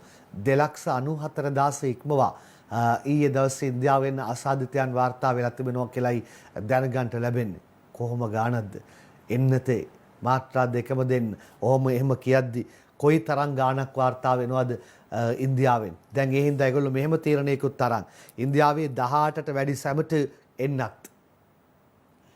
මැයි 1 වෙනිදා සිට ඉන්දියාවේ වයස අවුරුදු 18ට වැඩි සියලු දෙනාට COVID-19 වෛරසයට එරෙහි ප්‍රතිශක්තිකරණ එන්නත් ලබා දීමට ඉන්දිය රජය තීරණය කර තිබෙනවා. ඉන්දියාවේ නිෂ්පාදනය කරන කොවැක්සින් එන්නත ඉන්දියාවේ පූනේ නුවර සේරම් ඖෂධ නිෂ්පාදන සමාගමේ නිපදවන ඔක්ස්ෆර්ඩ් ඇස්ට්‍රාසෙනිකා කොවිෂීල්ඩ් එන්නත සහ ඉදිරියේදී ඉන්දිය රජය විසින් මිලදී ගැනීමට බලාපොරොත්තු රුසියාවේ ස්පුට්නික් 5 එන්නත මේ සඳහා යොදා ගන්නා බව ඉන්දිය රජය පැහැදිලි කර තිබෙනවා. 18ට වැඩි අයටත් සැමටත් එන්නත දෙන්න තීරණය කළා. ඉන්දියාව ඔඩු දුවනවා. ඒ අතරේ අද ලංකාදීපයේ මෙන්න මෙහෙම කතාවක් ඇවිත් තියෙනවා. විනාඩි 3කින් කොවිඩ් රෝගියෙකු හඳුනාගත හැකි ක්‍රමයක් ඇමරිකාවෙන් පර්යේෂණ කණ්ඩායමේ ප්‍රධානියා ලාංකික වෛද්‍යවරියක් ඩයනා උදයන්ගනී ලියන්නේ. හුස්ම භාවිතා කර විනාඩි 3ක් වැනි කෙටි කාලයකින් කොවිඩ් ආසාදිතයෙකු හඳුනාගත හැකි ක්‍රමවේදයක් ඇමරිකානු සමාගමක් විසින් සොයාගෙන තිබෙනවා. මේ සොයාගැනීම සිදු කළ පර්යේෂණ කණ්ඩායමේ ප්‍රධානයා ලෙස කටයුතු කර ඇත්තේ එරට සිටින ශ්‍රී ලාංකික විද්‍යාඥවරියක් වන දුවිනි දිනුෂා රාජපක්ෂ වීම විශේෂත්වයක් කියලායි කියන්නේ. හිතන්නකො චුට්ටක් නේ කොයිතරම්නම් අභිමානයක්ද මෙහෙම මේ වගේ ලෝකයේම ගැටලුවකට ලක් වෙච්ච වෙලාවක මෙහෙම සොයාගැනීම් කරපු කණ්ඩායමේ ප්‍රධානියා අපේ කෙනෙක් ශ්‍රී ලාංකිකයෙක් කියලා කිව්වම මේ කොවිඩ් රෝගීන් හඳුනා ගැනීම සඳහා වන විශිෂ්ට සොයා ගැනීමක් ලෙස හඳුන්වා දිය හැකි අතර එය මෙම වසර තුල භාවිතයට ගැනීමට හැකිවනු ඇතැයි දිනුෂා රාජපක්ෂ සඳහන් කිරීමක් කළා තියෙනවා. වටිනවා සොයා ගැනීම. ඒ අතර ඔබට කියනවා පරිස්සම තියාගන්න. අද පත්තරේ දාලා තියෙන ප්‍රධාන ශීර්ෂ පාඩයට දැන් මම මේ යන්නේ. රාජ්‍ය මුදල් අවභාවිතා කළයි කබ්‍රාල්ට සහ පීබීට එරෙහිව පාලිතේමේ ශ්‍රේෂ්ඨාධිකරණයට කියලායි බුද්ධිමාල් රුබේරු ලියන්නේ.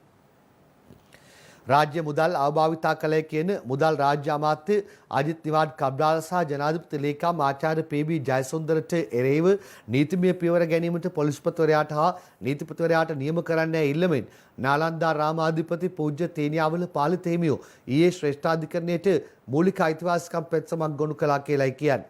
පොදු දේපල අවභාවිතා කළ බවට කෝප් කමිටුව මගින්ද නිර්දේශ කොට ඇති මුදල් රාජ්‍ය අමාත්‍ය අජිත් නිවාඩ් කබ්‍රාල් ශ්‍රී ලංකාවේ ප්‍රතිරූපී ඉහළ නැංවීම සඳහා බව කියමින් CIA ඔත්තුකාරයෙකුට ඇමරිකානු ඩොලර් මිලියන 6.5 ගෙවීම ඇතුළු රාජ්‍ය මුදල් අවභාවිතා කිරීමේ සිද්ධීන් වලට සම්බන්ධ බවට තොරතුරු ඇතැයිද ඒ වගේම පී.බී. ජයසුන්දර ගැන කාරණාවක් සඳහන්ද කරමින් මේ අයිතිවාසිකම් පෙත්සම් මේ සඳහන් කොට තිබෙනවා කියලායි කියන්නේ. චෝදනාවක් කළයි කියමින් ගන්න පෙත්සමක් අපි එතකොට ඒ අදාළ පාර්ශ්වවල ප්‍රතිචාරත් මේ හා සම්බන්ධයෙන් බලාපොරොත්තු වෙමු. මොකද මේ කාරණාව පරිස්සමින් අපි සඳහන් කිරීම කරන්න ඕනේ. රාජ්‍ය මුදල් අවභාවිතා කළයි කියමින් ශ්‍රේෂ්ඨාධිකරණයට ගියා කියන කතන්දරය තමයි මෙහි සඳහන් කරලා තියෙන්නේ. අපි අනිත් පාර්ශ්වයේ ප්‍රතිචාරයනොත් ඉස්සරහට බලාපොරොත්තු වෙමු. ඔවුන් මේ සම්බන්ධයෙන් ප්‍රතිචාර දක්වයි කියලා අපි බලාපොරොත්තු වෙනවා. අපි වෙලාව මතක් කරගමු.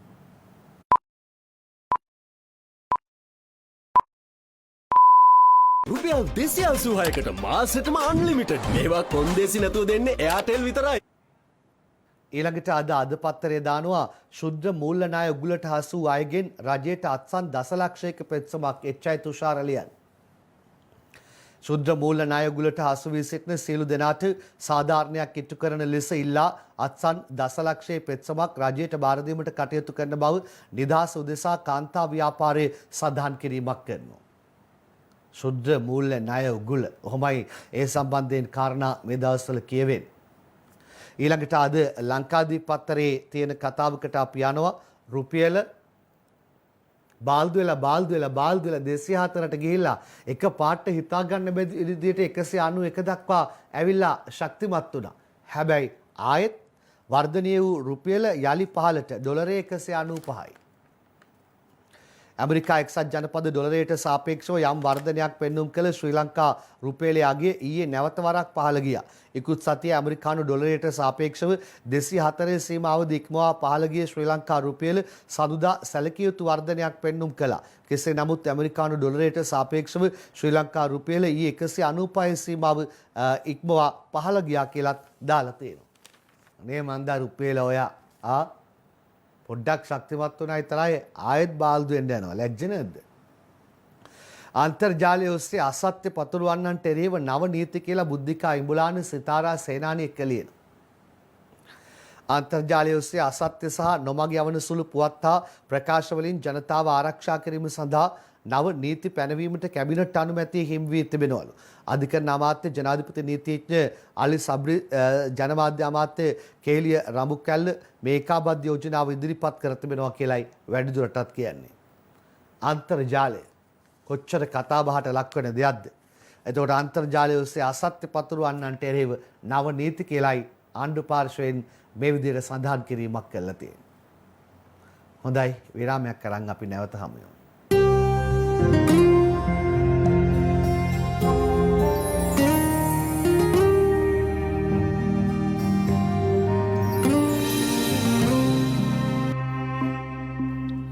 වරාය නගරේ පැත්තට ගියේ නැතුනොත් අඩුවක් වගේ නේ මේ දවස්වල. මොනවාරි මාතෘකා කාලෙන් කාලට මතුවෙනවානේ.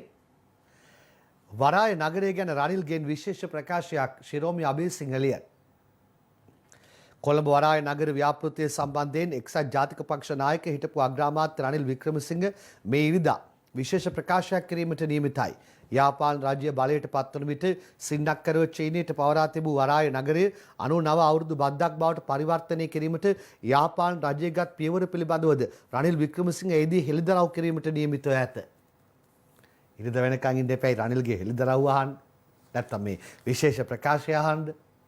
කේලියෙක් මොකද්ද කියන්නේ? වරාය නගර ව්‍යාපෘතිය ගැන රජය ක්‍රියා කර ඇත්තේ නිසි ක්‍රමවේදයට අනුකූලවයි. බුද්ධිකා ඉඹුලාන සිතාරා සේනානිත් එක්ක ලියයි.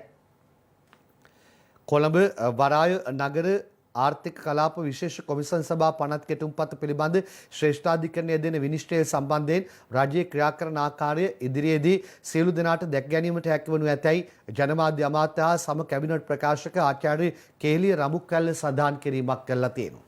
එයා කියන්නේ මේ ක්‍රියා කළ තියෙන නිසි ක්‍රමවේදයට අනුකූලවයි කියලයි. ඒ අතරේ විජේදාස රාජපක්ෂ ඔහුගේ ප්‍රකාශයක් අද දිවයින පත්තරේ වාර්තාවක් කළා තියෙනවා. පෝට් සිටි කොමිසමෙන් රටේ කොටසක් විදේශ සමාගම්වල අතුරු පසක් කරලා කියලා ඔහු කියන්නේ. ඒ.ජේ. අබේනායක ඉලියන් LTT සංවිධානයේ වසර 30ක් පුරා සිදු කළ දරුණු යුද්ධයෙන් අප රටේ බිම් අඟලක් හෝ අත්පත් කර ගැනීමට කිසිවෙකුට නොහැකි වුවත් රාජ්‍ය විසින් මේ වන විට පාර්ලිමේන්තුවට ඉදිරිපත් කර ඇති කොළඹ වරාය නගර ආර්ථික කලාප කොමිෂන් සභා පනත් කෙටුම්පත මගින් රටෙන් කොටසක්ම විජාතික සමාගම් වලට හිමි කර ගැනීමේ මඟ පාදා ඇතැයි ජනාධිපති නීතිඥ ආචාර්ය විජේදාස රාජපක්ෂ ඊයේ අගවිනිසුරු ජයන්ත ජයසූරිය ප්‍රමුඛ පංචපුද්ගල විනිසුරු මඩුල්ලට පෙන්වා දුන්නා කියලායි දාලා තියෙන්නේ. ওই විදිහට තමයි වරාය නගරය ගැන අද කතා කීපයක් යන්නේ. ඒ අතරේ විජේදාස වරාය නගරය ගැන කතා කරන අතරතුර පෙරේදා සිදු වුණු සිදුවීමක් ඊයේ සෑහෙන කතාවට ලක් වුණා. විජේදාසගේ පුතාගේ සිදුවීමක්. ඒක අද පත්තර වාර්තා කරලා තියෙනවා. දිවයින ප්‍රධාන පිටුවේ සටහනයි මම මේ ගන්නෙ. රියා අනතුරකට අත්අඩංගුවටගත් විජේදාසගේ පුත්‍රයාට අප හේමන්ත රන්දුණු මහරගම අබේසිංහ එක්කලිය වැලිකඩ රාජගිරිය ප්‍රදේශයේදී රියා අනතුරක් සිදු කර ගැබිනි මවක ඇතුළු 6 දෙනෙකුට තුවාල සිදු කර පලා ගිය බව කියන සිද්ධිය සම්බන්ධයෙන් අත්අඩංගුවටගත් පාර්ලිමේන්තු මන්ත්‍රී විජේදාස රාජපක්ෂගේ පුත්‍රයා වන රකිත නිර්මල රාජපක්ෂ රුපියල් ලක්ෂයක ශරීරාපයක් මත මුදාහරින ලෙස කොළඹ රථවාහන අධිකරණයේ මහේස්ත්‍රාත් ඊයේ නියෝග කරනවා. හොඳයි අපි වැඩිදුර වාර්තාව බලමු මේ සම්බන්ධයෙන්. රාජගිරිය ගුවන්පාල මාසලදී මෝටර රථ දෙකක් එකිනෙක ගැටී මේ අනතුර සිදුව තිබුණේ බොරැල්ල සිට බත්තරමුල්ල දක්වා ගමන්ගත් මෝටර රථයක් රාජගිරිය ගුවන්පාල මාසලදී වම්පසින් ප්‍රධාන මාර්ගයට ඇතුළු වූ මෝටර රථයක ගැටීමෙන්.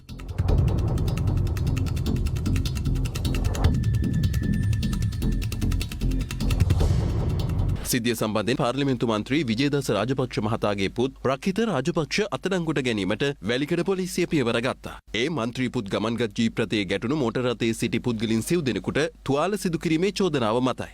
රකිත රාජපක්ෂ පැද වූ මෝටර රථයේ ගැටුණු අනෙක් මෝටර රථයේ ගමන්ගත් ගැබිනි කාන්තාවක් මේ වන විට කොළඹ ජාතික රෝහලේ ප්‍රතිකාර ලබනවා. මගේ වැඩ කරන මල්ලි කෙනෙක්ගේ යාළුවෙක්. එයාට තමයි දුන්නේ වාහනේ. මම දන්න විදිහට නම් කිව්වේ වාහනේ මේගොල්ලෝ කලර් ලයිට් එකෙන් කොළ පාට දාලා දිනන නේද? අරයා තමයි දාලා තින්නේ රෙඩ් ලයිට් එකේ. ඔයගොල්ලෝගේ වාහනේ කී දෙනෙක් හිටියද? ඒත් වාහනේ කීයද මල්ලි? 4 දෙනෙක් ඉඳලා ඉතින් බබෙක් හම්බෙන් ඉන්න අම්මා කෙනෙකුයි වයසක දෙන්නෙකුයි. මේ අනතුර සිදුවන අවස්ථාවේ මන්ත්‍රී පුත් රකිත රාජපක්ෂ බීමතින් සිටියේද යන්න සොයා බැලීමට ලේ සම්පලයක් ලබා ගැනීමට කටයුතු කර ඇති බවයි පොලිස් මාධ්‍ය ප්‍රකාශක නියෝජ්‍ය පොලිස්පති අජිත් රෝහණ මහතා පවසන්නේ. අත්අඩංගුවටගත් සැකකරු රෝහලේ ප්‍රතිකාර ලැබමින් සිටින නිසා ඔහු සම්බන්ධයෙන් අධිකරණයට කරුණු වාර්තා කිරීමක් සිදු කරනු ලැබුවා. ඒ අනුව කොළඹ මහේස්ත්‍රාත් අධිකරණයේ ගරු විනිසුරුතුමා විසින් රෝහලට පැමිණ අදාළ සැකකරු පරීක්ෂා කිරීමකට ලක් කිරීමෙන් අනතුරුව ඔහු රුපියල් ලක්ෂයක පුද්ගලයාපයක් මත මුදා හැර තිබෙනවා. ඒ වගේම වැලිකඩ පොලිසිය මේ සම්බන්ධයෙන් තවදුරටත් පරීක්ෂණ පවත්වනවා. මේ අනතුර සම්බන්ධයෙන් මාධ්‍යවේදීන් පිරිසක් පාර්ලිමේන්තු මන්ත්‍රී විජේදාස රාජපක්ෂ මහතාගෙන් විමසා සිටියා. සර් මේ පුතාව ඇරෙස්ට් කරලා තියෙනවා පොලිසියෙන්.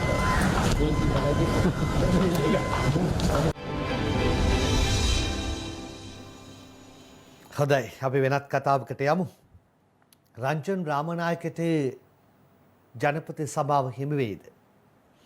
ජනපති සමාව ගැනීමට ජනපති ගෝඨාභය සමග සාකච්ඡා කරන්න රංජන් රාමනායක විපක්ෂ නායකගෙන් ඉල්ලන්නේ දිනේෂ් සමරකෝන්ලිය.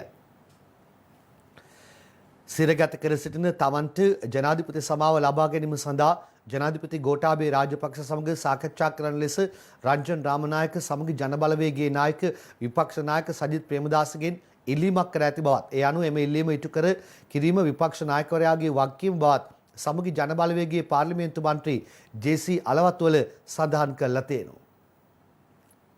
ලියුමකින් දෙන්න කියලා කිව්වයි කියලා ඊයේ පත්තරයක දාලා තිබුණා. අපි මේ පිළිබඳව ඉදිරියේදී තොරතුරු වාර්තා කරන්න. යලි ශ්‍රී ලංකා නිදහස් පක්ෂයේ සමග එක්වන්නේ නම් ගෞරවයක්. මාලේකම් දයාසිරිගෙන් චන්ද්‍රිකාට ලිපියක් ඩයනා උදයන්ගේ නිලිය. හිටපු ජනාධිපතිනී චන්ද්‍රිකා බණ්ඩාරනායක කුමාරතුංග යළිත් ශ්‍රී ලංකා නිදහස් පක්ෂය හා එක්වන්නේ නම් ඒ ගෞරවයක්සේ සලකන බව එම පක්ෂ මහලේකම් දයාසිරි ජයසේකර ඇයට ලිපියක් යවමින් සඳහන් කිරීමක් කළා තියෙනවා. ගමින් ලියුමක් ඇවිල්ලා නෙමෙයි දයාසිරිගෙන් ලියුමක් ඇවිල්ලා චන්ද්‍රිකාට. බලමු චන්ද්‍රිකාගේ ප්‍රතිචාරය ආයේ ඇය ශ්‍රී ලංකා නිදහස් පක්ෂයට එක් වෙයිද? ඒ අතරේ අද මව්බිම් පත්තරයේ තියෙනවා රාජ්‍ය ඇමතිගේ අනිසි බලපෑම් ගැන කියමින් නිවාස අධිකාරියේ සභාපති රේණුක ඉල්ලා ආශ්‍රයි කියලා සටහන. ඒ සටහන දිගුව ඔබට ඉදිරිපත් කරන්න සූදානම් වෙනවම. දූෂණ ක්‍රියාවන්ට සම්බන්ධ විගණන පරීක්ෂණයක් මගින් වැරදිකරුවෙකු පුද්ගලයෙකු වැඩ බලන සාමාන්‍ය අධිකාරිය ධූරය සඳහා පත් කිරීමට රාජ්‍ය ඇමතිවරයා විසින් කරනු ලබන බලපෑම් හමුවේ එවැනි දූෂිත නිලධාරීන් සමග ආයතනය තුළ කටයුතු කිරීම ප්‍රතිපත්තිගරුක දේශපාලන නිරත වන පුද්ගලයෙකු ලෙස එකඟ වීමට නොහැකි බැවින් තමා නිවාස සංවර්ධන අධිකාරී සභාපති තනතුරෙන් ඉල්ලා අස්වන බවට අගමැති මහින්ද රාජපක්ෂ වෙත ලිඛිත දැනුම් දීමක් කර තිබෙනවා. එහෙම කතා තියෙන එක කතන්දර දැන් මේ දවස්වල ආණ්ඩු පාර්ශ්වය ඇතුලෙන් එන්න ගන්න. ඒ අතරේ මේ දුරයක් පිළිබඳව ඇතිවෙච්ච කතාවකේ නිල්ලාස්ීමේ ලියුමක් ගැන කතාවක් එතන තියෙන. හොඳයි අද අප්‍රේල් 21 වෙනිදා අපි සඳහන් කළා විශේෂ සජීවී වැඩසටහන් දෙකකට අද මුල පිරෙනවා. එකක් කොච්චිකඩේ දේවස්ථානයේ අනිත් එක මිගමුව කටුවාපිටිය දේවස්ථානයේ. කොච්චිකඩේ දේවස්ථානයේ සූදානම ගැන අප ඔබට කිව්වා. මිගමුව කටුවාපිටිය දේවස්ථානයේ අද සිදුවෙන දේ සවස් යාමේ ඒ පිළිබඳව ඔබට කියන්නට අප සජීවීව සම්බන්ධ කරගන්නවා චන්දන පුස්සවෙල. චන්දන ඔබට ආයුබෝවන්. ඔව් රංගන ආයුබෝවන්. අද පස්වරුවේ මේ ආදරණීය ජනතාව සිහිපත් කරමින් විශේෂ දේව මෙහා පැවැත්වෙන කටුවාපිටිය සුද්දූ සෙබස්තියන් මුනිදුන්ගේ දේවස්ථාන පරිශ්‍රය ඉදිරිපිට මා දැන් රැඳී සිටින්නේ.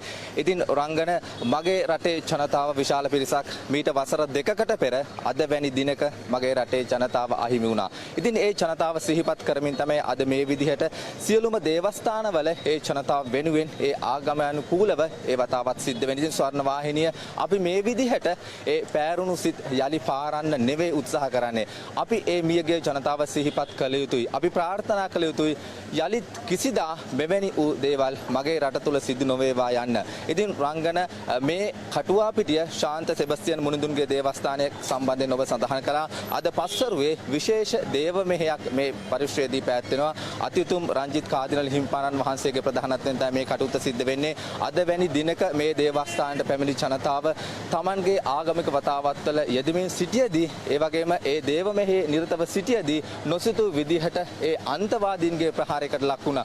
ඒ ජනතාව මිය ගියත් තවත් බොහෝ පිරිසක් තුවාල ලබා තවමත් ඒ මතකයන් අතර ජීවත් වෙනවා. ඒ ජනතාව සිහිපත් කරමින් තමයි මෙම පරිශ්‍රයේද ඒ දිව්‍ය පූජාව අද පස්වරුවේ පැවැත්වෙන. ඉතින් රංගන සඳහන් කරන්න ඕන විශේෂ ආරක්ෂක වැඩපිළිවෙලක් යොදවා තිබෙනවා.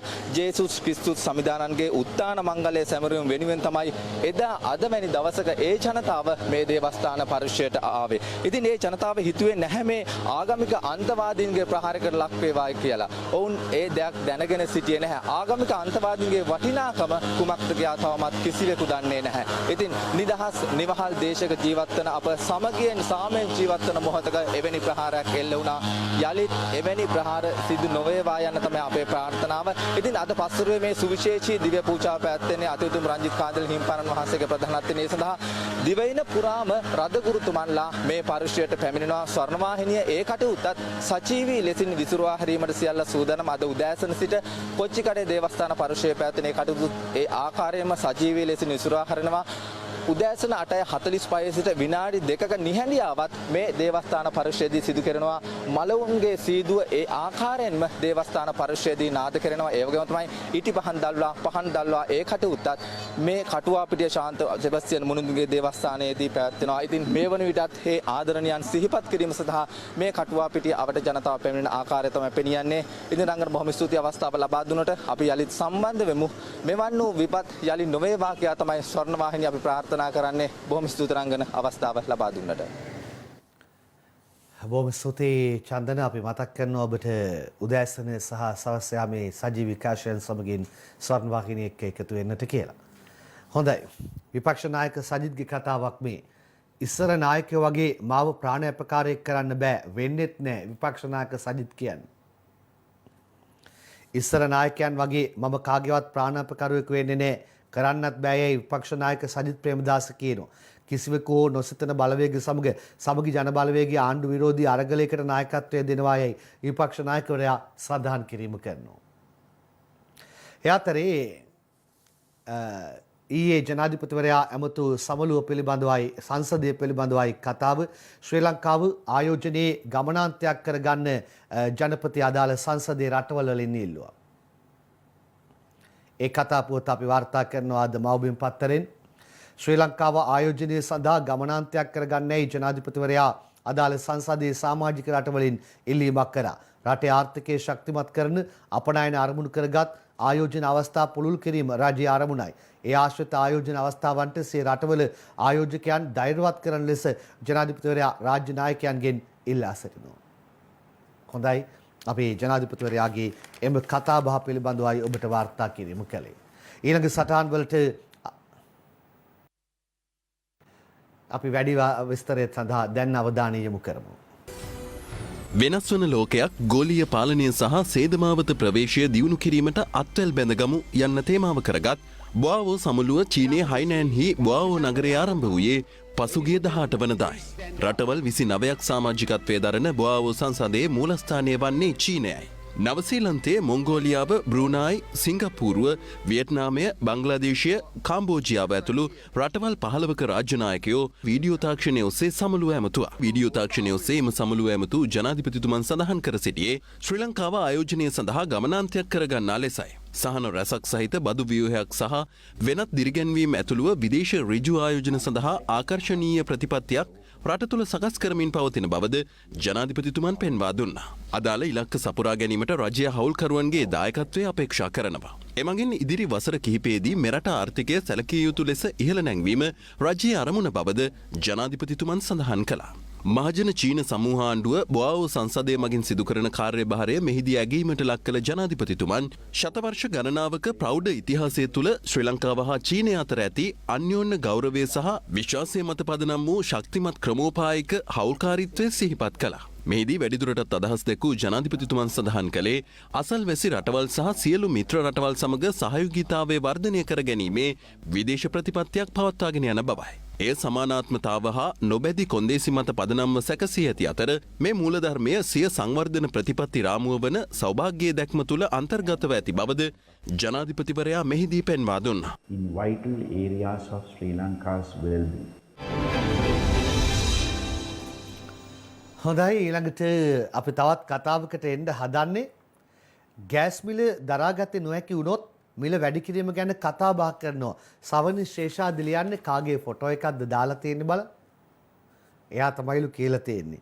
ලෝක වෙළඳපොලේ ගෑස් මිල දරා ගැනීමට නොහැකි තරම් ඉහළ ගියහොත් ගෑස් මිල වැඩි කිරීම සම්බන්ධයෙන් ජනතාව සමග සංවාදයකට යාමට සිදුවන බව සම කැබිනට් මාධ්‍ය ප්‍රකාශක අමාත්‍ය කෙහිලිය රඹුක්කැල්ල සඳහන් කරලා තියෙනවා.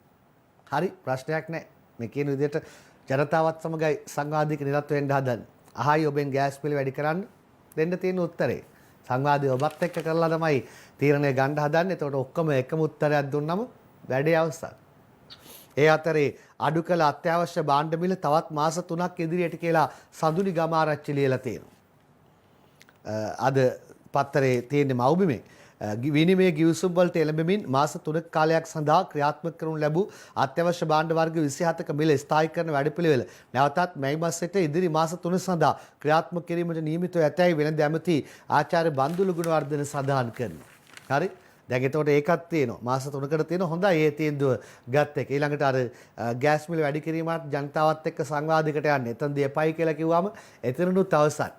සංවාදයකට යනවා කියලා කියන්නේ අර පෙරහැර එනකොට මුලින්ම කසපු පොරණ හඬ ඇහෙනවා වගේ වැඩි වෙන්නටද. හැබැයි සංවාදයේදී ඔබ හරියට උත්තර දුන්නොත් අපිට ඒකෙන් ගැලවෙන්න පුළුවන් වෙයි. මේ වෙන කතාවක් අද මේක මේ මව්බිම් පත්තරේ දාලා තියෙන සටහන. ඕම බලන්නකෝ වාර්තාව. දංකොටුව පොලිසියට ප්‍රහාරයක් ගැන කියමින් 119ට බොරු පැමිණිලි කළ අක්කා නංගුව අත්අඩංගුවට නංගි රිමාන්ඩ් භාරයට කියලා කීර්ති මෙන්ඩිස් ලියපු සටහන තමයි අපි උපුටා ගත්තේ අද මව්බිම් පත්තරේ. මේ දවස්වල විවිධ කතන්දර එනවා. එතන එකපාරක් එක කතාවක්, ඊළඟට ගැටුමක් කතාවක්, දැන් බොරු තොරතුරු දුන්න කියන කතාවක් එතනත් අක්කා නගෝ දෙන්නෙක් ගැන කතන්දරයක් වාර්තා වෙන්න ආරම්භ තියෙනවා. මේ අවාසනාවන්ත සිදුවීම නොදකින්නට ඕනි නොවන්නට ඕන සිදුවීම. වයෝ වෘද්ධ පියාට ලේන තුරු පාර දුන් දියණියට මිනිපිරියට ඇප සුජිත් තේවාජුලිගේ එළියන්. දියණිය හා මිනිපිරිය විසින් සිය වයෝ වෘද්ධ පියාට ඉදලකින් කුඩේකින් අමානුෂිකව පහර දෙන ලදැයි කියන දර්ශන ඇතුළත් වීඩියෝවක් සමාජ මාධ්‍යයන්හි මේ දිනවල සංසරණය වෙමින් තිබෙන අතර ඒ කාගේත් කතා බහට ලක් වෙලා තිබෙනවා. තා වාසනාවන්ත සිදුවීම. තවන්ගේ මව පියාට නොසලකා හැරීම පෞද්ගලික වකවානුවලත් වරින් වර වාර්තා වෙන්න ගත්ත ඇතැම් තැන්වල මේ කතන්දර වාර්තා කරන්නේ මෙවන්නන් නොවීමට වග බලා ගැනීම සඳහායි. මේ ඊයේ ප්‍රවෘත්ති ප්‍රකාශයෙන්. දියණියක විසින් වියපත් පියෙකුට පහර දී නිවසින් පළවා හරින අයුරු දැක්වෙන දර්ශන පෙළක් අන්තර්ජාලය ඔස්සේ මෙලෙස සැරිසරමින් පවතිනවා.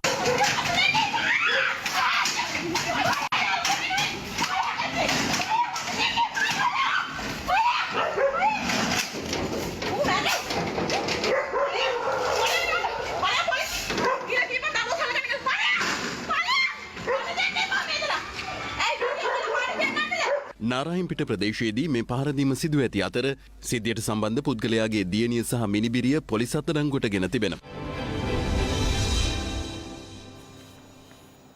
යලි එවන්නන් නොවන්නට වග බලා ගැනීම සඳහායි මෙවන්නක් වුණා කියලා පෙන්눔 කරන්නේ හොඳේ. ක්‍රීඩා වාර්තාවක් දිවයින ක්‍රීඩා පිටුවෙන් අද මැච් එක ගැන. ශ්‍රී ලංකා බංග්ලාදේශ පළමු ටෙස්ට් තරගය ආද වසර දෙකමාරකට පසු පල්ල කැලේට ටෙස්ට් තරගාවලියක් කසුන් රණවීරයි වාර්තාව අරන් එන්නේ. වසර දෙකමාරකට පසු තමයි ඒ අවස්ථාව ඇවිල්ලා තියෙන්නේ පල්ල කැලේට. හොඳයි. ඒ අතර ඊයේ පාර්ලිමේන්තුවේ ඩයනා ගමගේ ඩයනා කතාවක් කිව්වා. ඇහුවද ඔබ ඒක? අපි දැන්නාම. අපි ඊළා රජයේ අනුග්‍රහයෙන් පිටරට යැවීමට කංසා වගාව නීතිගත කරන්න ඕන මේ රටේ. ඒ වගේම අපේ රට තුල අපිට මේක වගා කළ හැකි. ඉතාමත්ම ලේසියෙන්. එයින මේකෙන් විශාල විදේශ විනිමයක් ලබාගත හැකි මේ රටට. මේ රටේ ණය බේරීමට. අපි සියලු දෙනාම නිදානයක් උඩ මේ වාඩි වෙලා ඉන්නේ. අපි ඇයි ඒක පාවිච්චි කරන්නේ නැත්තේ? දැන් මේ සභාවේ කියනවා ආණ්ඩු පක්ෂ නියෝජනය කරන අය ගංජා නීතිගත කරලා රටේ ආදායම උත්පාදනය කරන්න කියලා. හෙට දවසේ මේ අය කියයිද දන්නේ අපේ ගාව තව වටිනා නිදානයක් තියෙනවා. ඒ නිදානයේ හින්දා අපි ගණිකා ව්‍යාපාරයත් නීතිගත කරමු. ඒකෙනුත් හොඳට ආදායම උත්පාදනය කරන්න පුළුවන්. අපේ ගාව වටිනා නිදානයක් අපි ඒක ළඟ තියාගෙන ඉන්නේ කියලා. දැන් කිව්වේ අර එහෙමනේ. අපි මේ නිදානයක් උඩ වාඩි වෙලා ඉන්නේ කියලානේ. මේකේ ඉතා පැහැදිලිව කියලා තියෙනවා ආනයනය කරන අරක්කු හෝ ඒ හා සමාන විදේශ මත්පැන් බෝතල් මත ස්ටිකරයක් අලවන්න. මගෙන් අහන්න එපා කොහොමද මේක සභාවට ගෙනාවේ කියලා. මම මේ අවස්ථාවේ පෙන්නනවා එහෙම ස්ටිකරයක් අලවපු බෝතලයක්. මේකේ ස්ටිකරය අලවලා තියෙනවා. දැන් මේ ස්ටිකරේ බාකෝඩ් එකක් තියෙනවා. මේ බාකෝඩ් එක අපේ ෆෝන් එක කැමරාව ඔන් කරලා QR කෝඩ් එක රීඩ් කරන්න පුළුවන්. මේක රීඩ් කරපුවාම මම මේ පෙන්නන්නේ රීඩ් කරපුවාම එන මැසේජ් එක තමයි ඒ ගැන කිසිම තොරතුරක් සිස්ටම් එකේ නැහැ කියලා. ඒකට මෙන්න මේක තමයි අපි කියන්නේ. ඒ පාර්ලිමේන්තුව ඩයනා ඊයේ කරපු ප්‍රකාශය බොහෝ දෙනාගේ අවධානයට ලක් වෙලා තිබෙනවා. ඒ අතරේ මත්පැන් අලෙවිසල් පිළිබඳවත් ඒවා විවෘත කිරීමේ කාල සීමාවන් පිළිබඳවත් ඇයි ඒ පාර්ලිමේන්තුවේදී සඳහන් කර තිබුණා. ඒ ගැන මුකුත් නොකිය කාටුන් පෙළ වෙනුවෙන් විරාමයකට ගිහින් එන්න.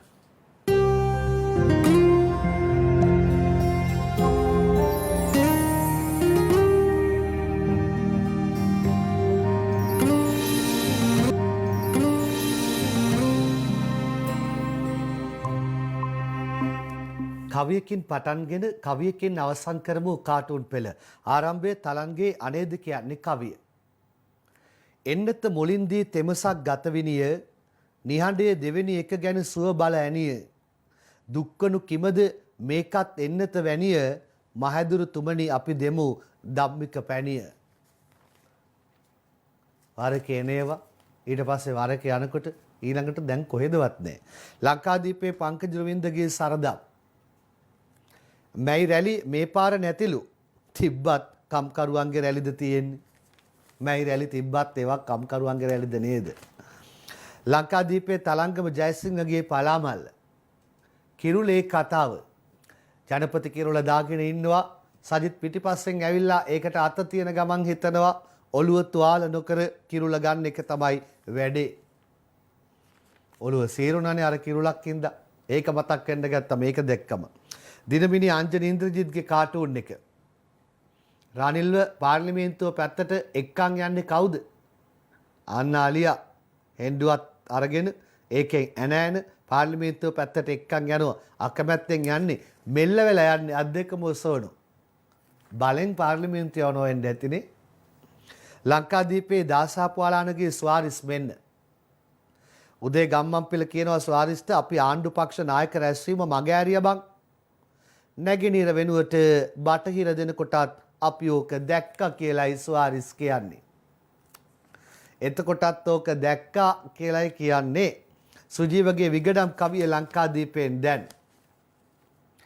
දරුවත් පෝට් සිටි පිළිබඳ විවිධ මත අයිතිය ගැන අපේ කිසි ගැටලුවක් නැත. කියනවා ඇමතිවරු අරගෙන අපේ හිත එනමුත් දැක්කා චීනෙක් නියවනවා දත. චීනෙක් දත නියවනවා දැක්කලු ඕන්න. අද පත්තරේ ජනරාණි කාටුන් එක. යාළුවෙක් පත්තරේ බලලා රාණිට කියනවා වරාය නගරයට අපේ නීතිය අදාළ නෑලු.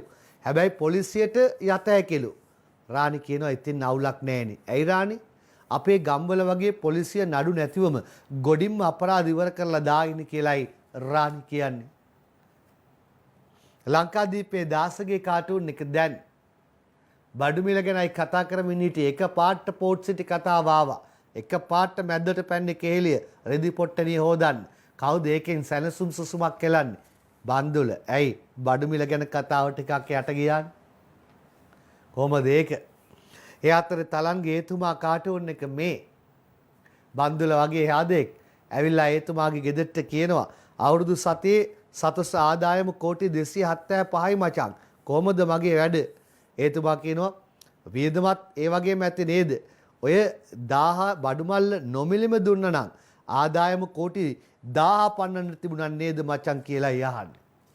නොමිලෙ දුන්න නම් එහෙම පන්නන්න පුළුවන්ද? ලංකාදීපයේ තිලකගේ තුන්මන්සල කවිය මේ. දුගියට කහ ටිකක් බේතකට නැති විට කහ විකුණන්න බැරි වී සිටි ගොවියට කලමනාකරණයක් නැති නිසා රජයට ඒ දෙන්නම වැටුණා එකම වලකට. කෝ කලමනාකරණය කියලායි අහන්නේ. දිනමිනේ අංජනගේ කාටුන් මේ. රුපියල එකපාරටම නැග්ගි කොහමද සෑඩ්? ඔය උඹලට රුපියල නැග්ගත් ප්‍රශ්නයක් බැස්සත් ප්‍රශ්නයක්. බැහැලම ඉඳලා නැගලා ආයෙත් බහින. දිනමිනේ අංජන ඉන්ද්‍රජිත්ගේ කියලා වැඩක් නැහැ. දේශපාලකතුමා කියනවා තල්මසුන්ගේ වමනය කෝටි 1.5කට විකුණන්නේ අද්දි 3 දෙනෙක් අත්අඩංගුවට පත් වෙලාලු. පුරවැසියා කියනවා නේ අපේ වටත් වටිනාකමක් තිබුණා නම් අවුරුදු කාලේ කෝටි ගණන් හොයාගන්න තිබුණා කියලා. අවුරුදු කාලේ සප්පායන් වුණාද?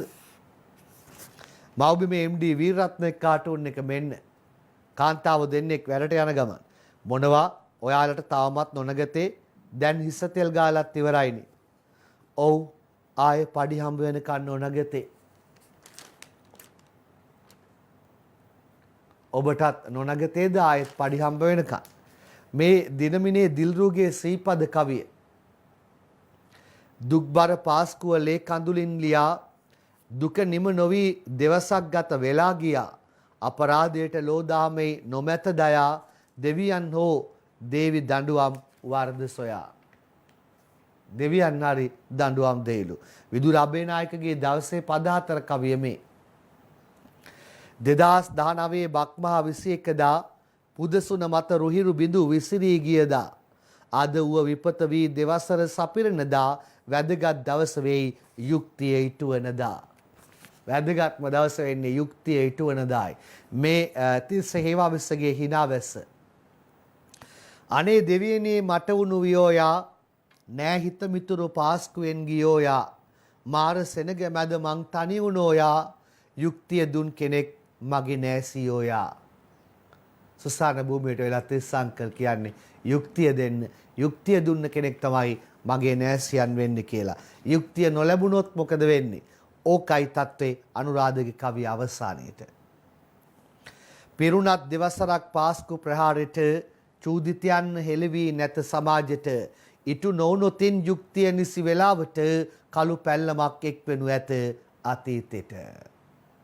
හරියට යුක්තිය ඉටු නොවුනොත් කළු පැල්ලමක් එක්වනු ඇත අතීතයට. ඒක අමතක නොකරන්න අපි හැමෝම ලෝක සිතෙමි.